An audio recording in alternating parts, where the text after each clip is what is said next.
Zamadamu, kipindi cha Zamadamu nikiwa katika wilaya ya Kondoa Irangi, kitongoji cha Kolo, ambapo hapa nipo katika eneo la urithi wa dunia, kwa sababu kuna michoro ya kale kabisa iliyochorwa na wanadamu wa kale yapata miaka 40,000 iliyopita.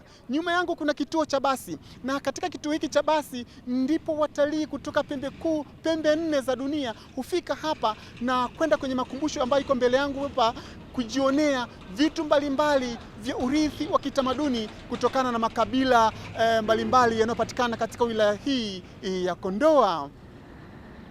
Nilikuonesha sehemu ya kwanza ya makumbusho ya Kolo hapa Kondoa kuhusiana na urithi wa kitamaduni. Leo hii nakuletea sehemu ya pili kuhusiana na urithi wa kitamaduni unaopatikana kutoka makabila mbalimbali ya wilaya ya Kondoa, wakiwemo Warangi, Wasandawe, Wambue, Wamang'ati na watu wengine.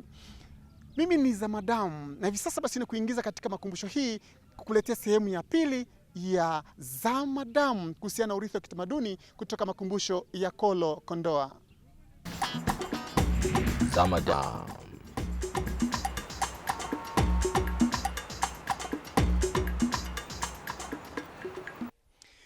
Mtazamaji, hapa nipo katika ukumbi wa Warangi kutoka makumbusho hii ya Kolo hapa Kondoa. Ukumbi huu wa Warangi umehifadhi mila na desturi za kabila la Warangi. Vivyo vitu kunaye mtaalamu hapa ambaye atatusimulia ni vitu gani hasa, majina yake, asili yake na kwa nini vimewekwa katika makumbusho hii adhimu ya Kolo Kondoa. Warangi ni jamii ya kabila ya Wabantu, na Wabantu historia inatuambia wao asili yao ni kutoka Afrika ya Magharibi, sehemu za Nigeria, ambapo wameweza kuja katika East Africa kupitia nchi za Kongo, wakaja mpaka Ziwa Victoria wakatawanyika, wengine wakaja katika sehemu hii ya Urangi. Sasa arkeolojia inatuambia kwamba Warangi sifa yao kubwa ya mwanzo ambayo inawatambulisha walikuwa ni wahunzi wa viungu, na ushahidi tulionao ni viungu ambavyo vinapatikana ambako historia inasema ndio asili ya Warangi walikoanzia. Tuna viungu ambavyo vimepatikana kutokana na utafiti wa arkeolojia. Hapa kuna viungu vya aina mbalimbali vikiwa na marembo ambayo yanaonyesha utamaduni wa Wabantu ambao ni Warangi. Tukiangalia hapa kuna marembo ya aina mbalimbali, ukiyaona hapa yanatofautiana, lakini yote haya yanaonyesha utamaduni wa Mrangi. Na Mrangi pia, sifa nyingine ambayo ni kubwa inayomtambulisha Mrangi ni mhunzi wa vyuma. Na tukumbuke kuwa katika kipindi cha nyuma hatukuwa na mashine kama ambavyo sasa hivi tunapata vifaa vya ujenzi kutoka kwenye viwanda. Kwa hiyo kipindi cha nyuma Mrangi alichokifanya, alikuwa anatumia zana za asili kutengeneza zana zake za chuma ili aweze kumudu maisha yake ya kila siku. Na ikumbukwe kuwa Mrangi ni mkulima, na ili uwe mkulima lazima ulime. Sasa utalima nini? Utalima mazao. Kitu gani kitakusaidia kulima? Lazima utengeneze kifaa ambacho kitakusaidia. Sasa hapa kwenye ukumbi tunajaribu kuona vifaa mbalimbali ambavyo Mrangi alivitengeneza kutokana na zana za asili za chuma alizokuwa anazitengeneza. Historia inaonyesha kulikuwa na mchanga katika eneo la Haubi ambao walikuwa wanautengeneza na kutoa hii product ya chuma. Hapa tunaona kuna majembe ambayo walikuwa yanatengeneza. Pamoja na hayo majembe kuna yale mabaki ambayo pia yalikuwa yanapatikana kutokana na kutengeneza hayo majembe. Kwa kitaalamu hayo mabaki tunayaita tuya. Ndio haya hapa tunayaona hapa, yako hapa. Alafu wakati wa kutengeneza majembe kulikuwa na aina mbalimbali, sio tu majembe, lakini pia zilikuwa ni zana ambazo walikuwa wanatengeneza vitu kama mapanga, mashoka. Na hapa unaweza ukaviona ndugu mtangazaji. Na pia kitu kingine ambacho ni muhimu sana sasa, tunaona zana mbalimbali ambazo Warangi pia wanaweza kuzitengeneza. Hivi vifaa vidogo vidogo ambavyo kazi zake ni vigumu sasa hivi kuzitambua, lakini zilikuwa ni silaha nyingine, tunaweza tukasema ni vitu ambavyo walikuwa wanavitumia katika maisha yao ya kila siku katika kuendesha shughuli zao za kilimo pamoja na ufugaji. Kwa sababu mwanzoni Warangi hawa katika hii historia ya kukutana na watu pia wao pia wamejikuta nao wakawa wafugaji. Kwa sababu unapoishi na mtu kwa muda mrefu, mara nyingi nao unaiga utamaduni wake. Sasa Warangi kwa kukana kwa muda mrefu na ile jamii ya wafugaji, na wao pia waliiga utamaduni wao. Kwa hiyo pia Warangi wamejikuta nao ni pati ya wafugaji, wana kilimo na pia wanafuga. Na hizi zana pia tutakuja kuziona katika haya makumbusho ya hapa Koro. Mtazamaji, kipindi cha Zama Damu nikiwa kwenye makumbusho ya Kolo, ukumbi wa Warangi. Tunazungumzia mila na desturi za Warangi. Mtaalamu, pengine uje hapa unionyeshe data sasa. Watu wanataka kuona vitu kwa data, kwamba hivi vyungu vilivyopo hapa vilitengenezwa karne ipi ama ni vya miaka ipi? Tuna majembe pale ya karne gani? Kuna ufuaji wa chuma kule. Hii tunataka data za miaka sasa.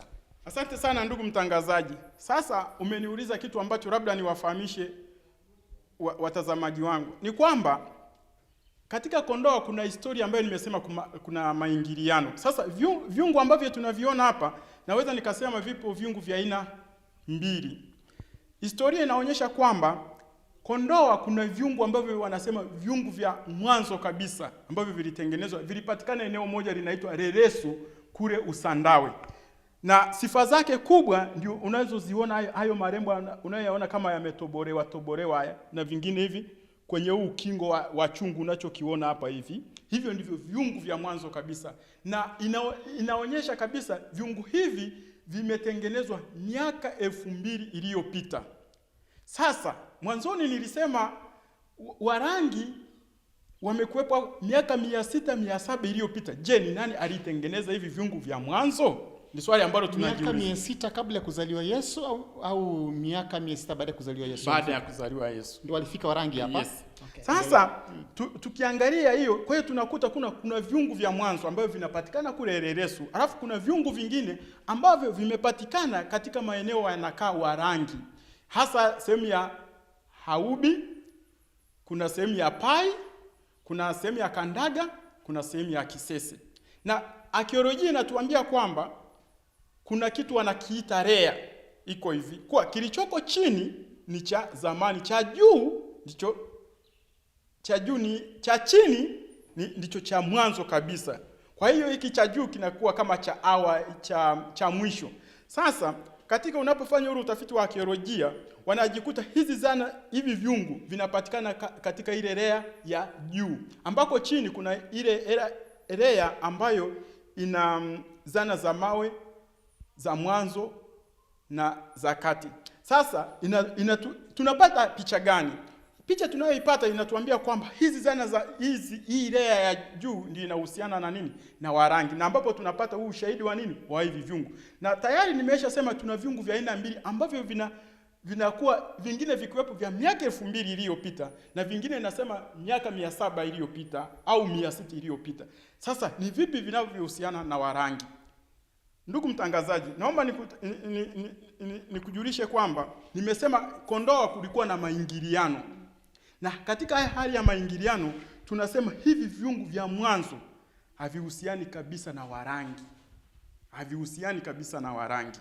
Vyungu vinavyohusiana na Warangi ni vile ambavyo vinakuwa na muda wa kuanzia miaka 700, 600 na kurudi huku chini.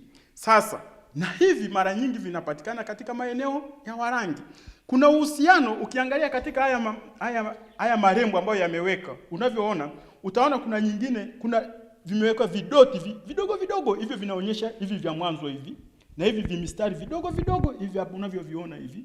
Sasa tunapoanza kupata hizi decoration zinaanza kutofautiana, ndipo pia tunaanza kutofautisha hivi vya mwanzo na hivi ambavyo vinahusiana kabila lingine ambayo mimi huwa nasema kuwa hivi ni hii jamii ya wafugaji. Sasa vya Warangi ni hivi ambavyo vya sasa hivi ambavyo hata decoration zake zinakuwa kama vinakuwa tofauti kidogo na zile za mwanzo. Kwa hapo ndio ushahidi tulionao kuwa hivi vya mwanzo vina miaka 2000 iliyopita ambayo mimi nasema vinahusiana na wale jamii ya wafugaji. Vya Warangi vinakuwa na miaka 600 700 ya sasa hivi. Huo ndio ushahidi tulionao. Na ushahidi huu unapatikana katika maeneo ambayo wanaishi Warangi.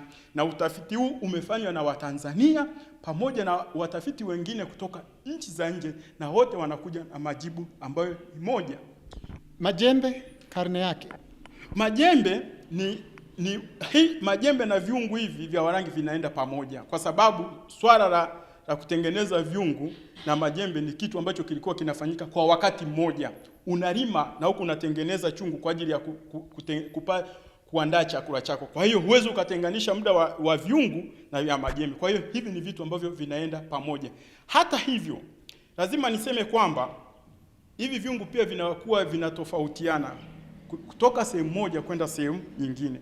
Kwa mfano, unaweza ukakuta vyungu ambavyo vilitengenezwa eneo la Kisese vikawepo na tofauti kidogo na vyungu ambavyo vimepatikana eneo la Hubi au Pai.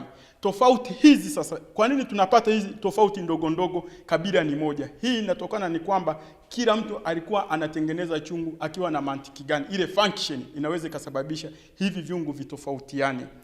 Unaona? Kwa hiyo unaweza ukakuta vya Kisesa ni tofauti, vya Hubi ni tofauti, lakini vimetengenezwa na grupu moja na wakati ni ule pamoja na haya majembe.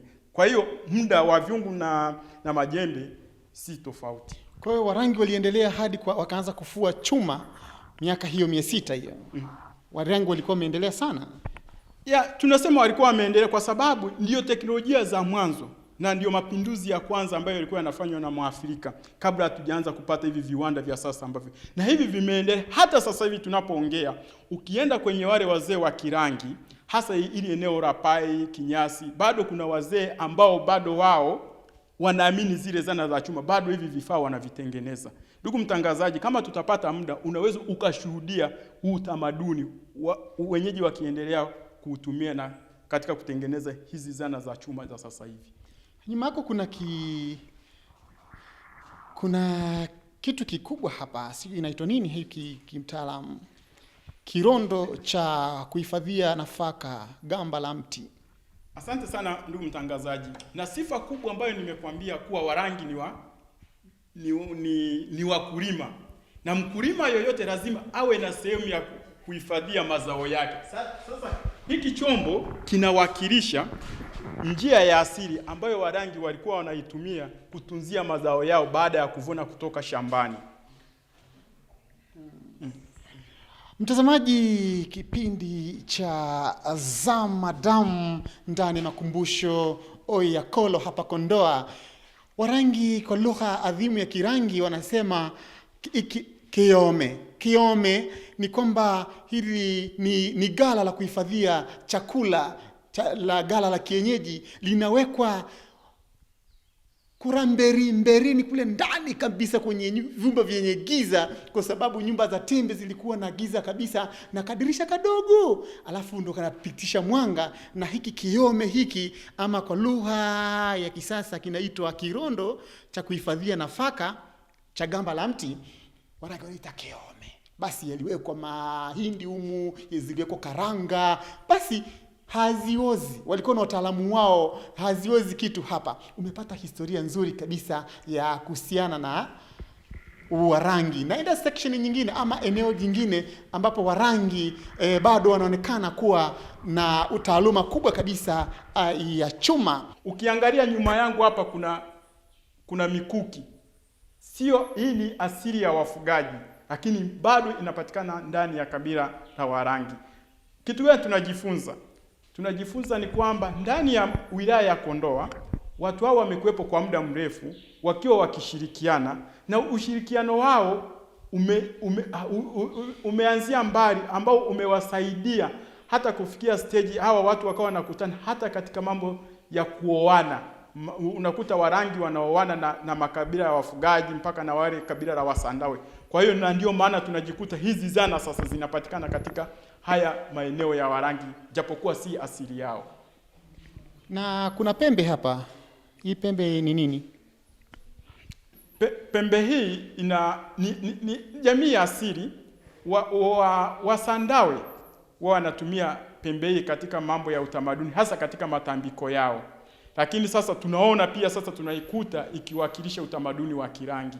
Sasa ni kitu ambacho naendelea kusema kwamba ni yale maingiliano ya muda mrefu ambayo Warangi nayo wameyapata na wamekuwa yakiyatumia. Yawezekana hata Warangi wanaitumia hii pembe kwa njia ile ile ya matambiko, sawa kama wanavyoyatumia Wasandawe, lakini matambiko yanaweza kuwa ni tofauti, sio sawa kuwa na ya Wasandawe, japokuwa wanatumia chombo kimoja cha hii pembe. Mtazamaji, kipindi cha Zamadamu nikiwa ndani ya makumbusho ya Kolo hapa Kondoa, umeweza kumtazama mtaalamu akikusimulia kwa kina historia ya malikali hizi zilizohifadhiwa hapa. Pengine na mimi niweze kukazia uzi ule wa kukusitiza kwamba hizi ni bangili za kale za Warangi walioingia katika wilaya hii ya Kondoa yapata miaka 600 iliyopita, na utamaduni wao ni utamaduni wa mchanganyiko. Bangili hizi unaweza kuzikuta vile vile ukienda Tanga, utazikuta zinavaliwa na kina mama wa Kidigo. Vile vile kuna jamvia hapa. Hata Warangi nao hutumia majamvia katika kujihami na wanyama za mazile, ama wakiua wanyama walikuwa na majambia yao. Kuna mikuki, lakini pia utamaduni unaweza kukuta kwa Masai. Ndio maana tunaita kwamba ni muingiliano wa tamaduni za Waafrika. Hata Kenya kule kuna makabila yanatumia majambia. Hii ni utamaduni mkubwa kabisa. Kuna pembe amesimulia hapa. Hii pembe inahusisha mnyama mmoja ambaye pengine amewekwa hapa. Warangi nao hutumia kwenda kwenye matambiko wakitumia pembe ya mnyama. Hata sasa hata makabila mengine, hata Wasukuma utakuta pembe nayo wanatumia katika vilinge vyao vya kutambikia. Kuna vishoka hapa. Hii vishoka, ndugu yangu, nafikiri ndio moja ya mila za kabila la Warangi. Unaweza kuona ngoma wanaita ntangasa javalangi. Ntangasa ni kwamba ngoma ya Warangi, kuna marimba, kuna vitu mbalimbali ambavyo vinaonyesha utamaduni wa Warangi ambao jinsi gani unavutia. Na kuna bibi hapa mika nifurahisha, anavuta mtimba. Siku ameweka sigara ile ya goso, wanaita goso ile, basi anavuta vizuri kabisa. Ile ni kiko amekishika vizuri na bibi anavuta. Maandishi yanasema uvutaji wa tumbaku haijulikani ni lini ulianza au wangapi wameathirika kutokana na tumbaku. Uvutaji wa tumbaku kwa kutumia viko vya miti, udongo na vibuyu ilikuwa ni tabia ya jinsia zote. Yaani wanaume na wanawake, msidai uraibu kuvuta tumbaku kwamba ndio mko umeanza juzi. Hamna hicho kitu. Kuvuta tumbaku kulianza tokea zama za mababu, na nyingine kutambika na wanaweka hapa alafu anatafuna alafu atema. Zamadamu.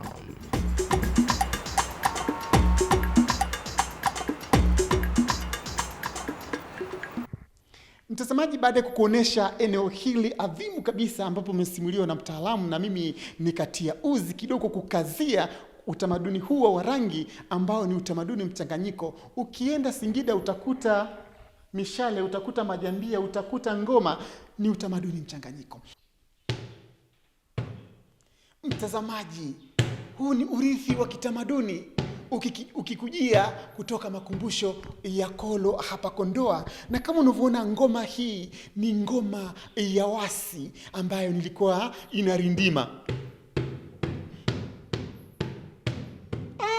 Unaweza kucheza kidogo ukanesanesa utamu wa ngoma hii ya waasi, kakabila kadogo kabisa katika wilaya ya Kondoa.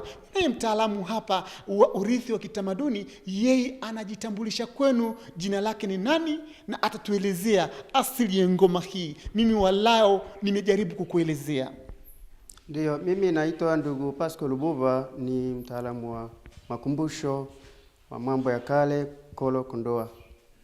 Ninayo hapa ngoma ya asili ya waasi, au na zingine zinaitwa ngoma za Warangi.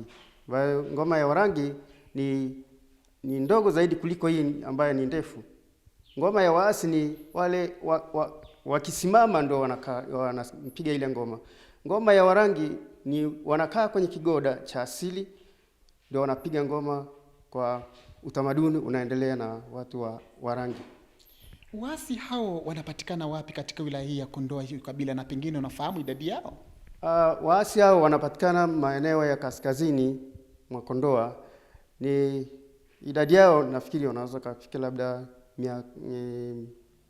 800 au 2000. Katika wilaya ya Kondoa wanapatikana kijiji kipi? Katika wilaya ya Kondoa ni kaskazini mwa Kolo, katika wilaya ya Kondoa.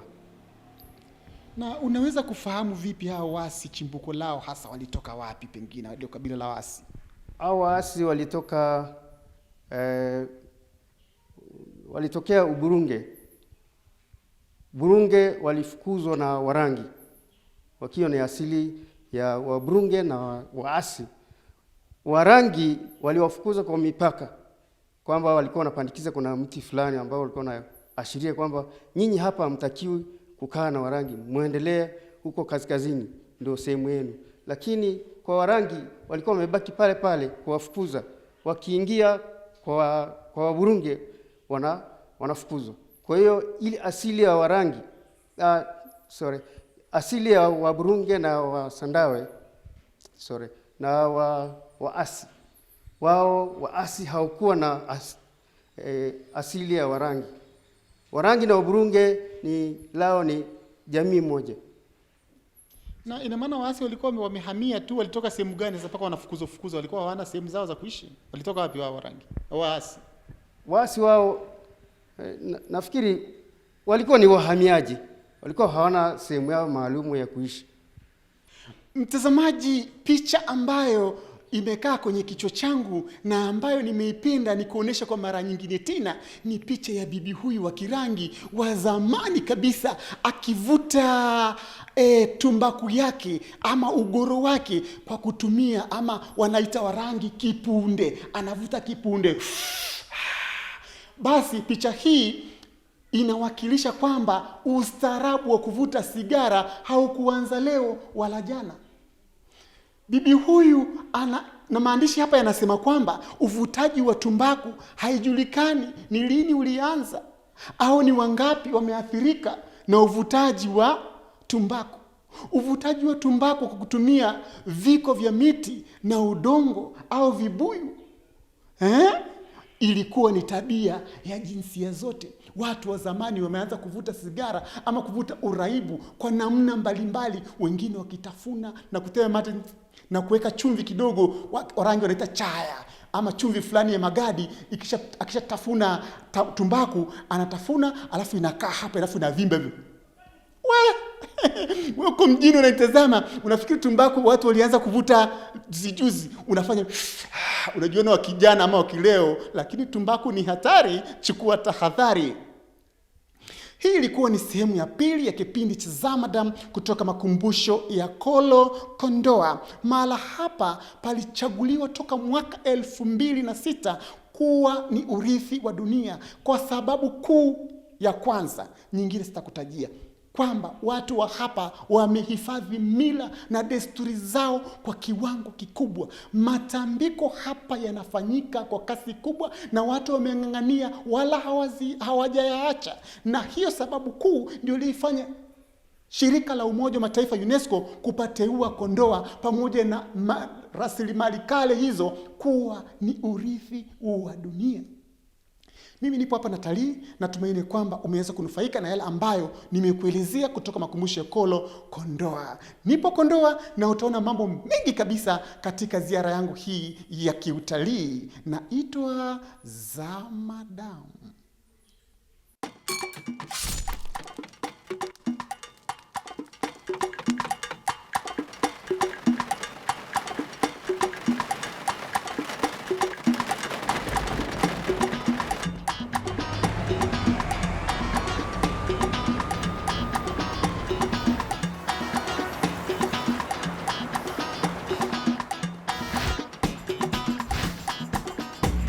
Zamadam.